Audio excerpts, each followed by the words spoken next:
Hello, everybody. Welcome back to The Rock and the Hard Place. My name's Rocco, and between me and the Stiff Person Syndrome Research Foundation, we're making a channel based on the life of a point of view of somebody living with Stiff Person Syndrome.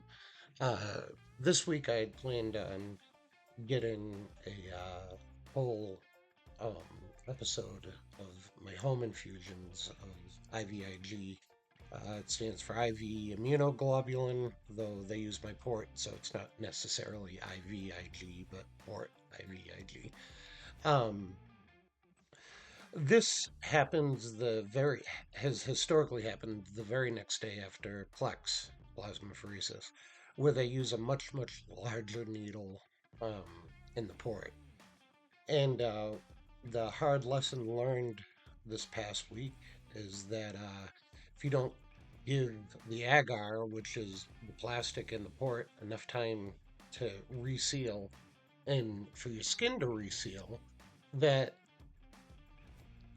you shouldn't access the very next day. Um, so what ended up happening was the other hole opened in my port, and what was going in one needle was coming out of my port and out of my skin. Uh, I can show you here. You can see how soaked this shirt is. That's the third shirt of the day. Here's a picture of pressure dressing that I had to use all day trying to keep that hole closed.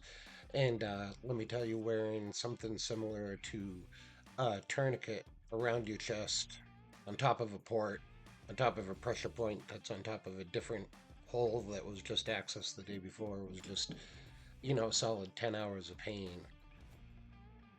So with that leakage, um, not only was it going above my skin and soaking me, but it was going actually in between my skin. And as you can see in some of the pictures here, just the red marks around where the port was how far the swelling went up my chest. Um, as I sit here today, I'm 2 days past IVIG. The entire side of my neck, especially around where that port was, is super sore, super swollen. And unfortunately, this week I've also gone through this whole week, with a cold and a temperature.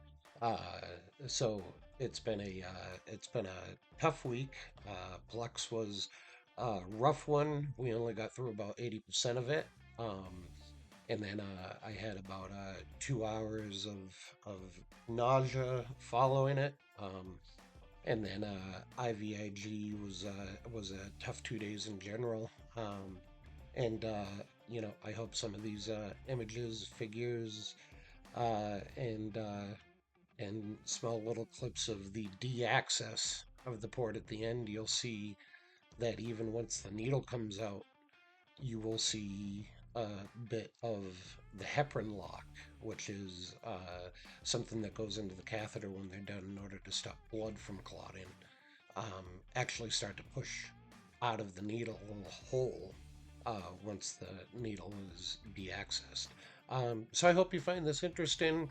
I have IVIG and Plex again in 3 weeks, and I hope to get a fuller picture for you of the full process. Until then, I hope you all stay well.